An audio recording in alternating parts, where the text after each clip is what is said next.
Episode 3 of Delicious in Dungeon starts with Leos and his party exploring an area in a dungeon. Upon entering, Leos realizes the decorative item on his sword guard is missing.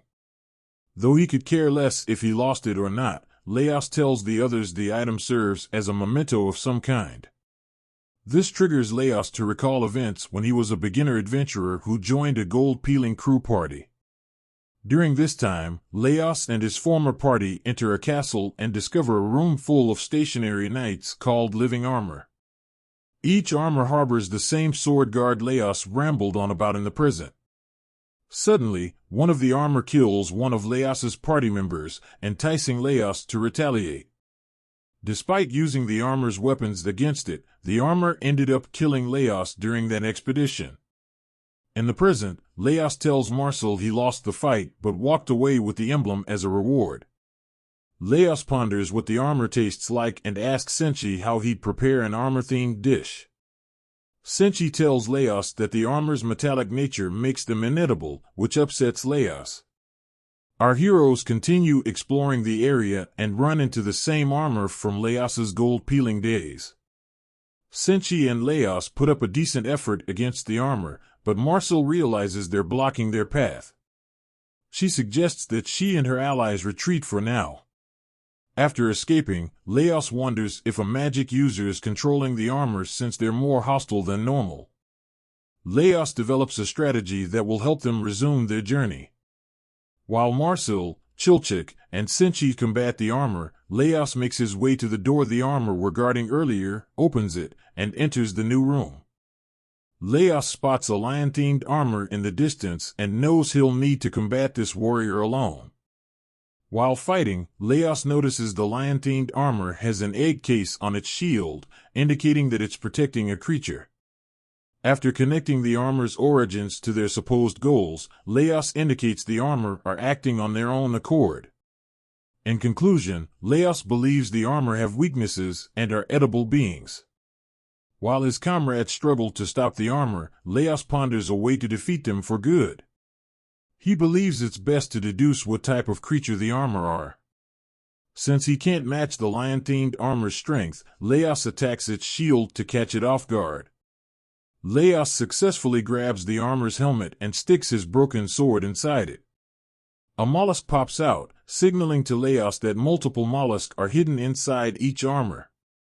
Leos grabs the lion-themed armor's shield, returns to his allies, and slides it across the floor. The armor attacks Marcel and the others flee toward it, allowing Marcel and her friends to head to the room Leos resides in. Leos shows Marcel and the others that the armor are being controlled by mollusks. He explains how the mollusks operate the armor. Leos asks Senshi if he can make a meal out of the mollusks. Senshi says he's never made a meal from mollusks before, but isn't afraid to try, which excites Leos and angers Marcel. Senshi makes 3 dishes out of these new ingredients and hands one of them to Leos. Even he's nervous about trying the dish and wants Leos to eat it first. Leos enjoys the dish, which convinces the others to give the other meals a try. After eating, Leos shares the theory with the others about the mollusks and the metal husks they inhabit. Leos takes the lion-themed armor's sword and notices a mollusk embedded inside it. He promises Marcel it isn't cursed and sheathes it. The episode closes with our heroes continuing their journey. The episode review. Where the previous chapter gave fans some wonderful lessons and development for Marcel, Chilchik, and Senshi, this chapter sheds more light on Leos's character. From his gold-peeling party days to his quirky obsession with trying new monster-themed dishes, fans will appreciate this episode for giving Leos the spotlight this week. That's not to say the others didn't have dashing scenes, though. For instance, it was refreshing to see Senshi feel cautious about eating the mollusk armor dish. Typically, he'd agree with Leos and wouldn't have any qualms about eating a meal that involved species of the strange variety. Additionally, Marcel's reactions to Leos's obsession with monster meals remain hilarious and charming. Viewers can tell that Studio Trigger is having a blast animating her character's expressions. However, one may wonder if this comedic routine will grow old by the time we reach the series' midway point.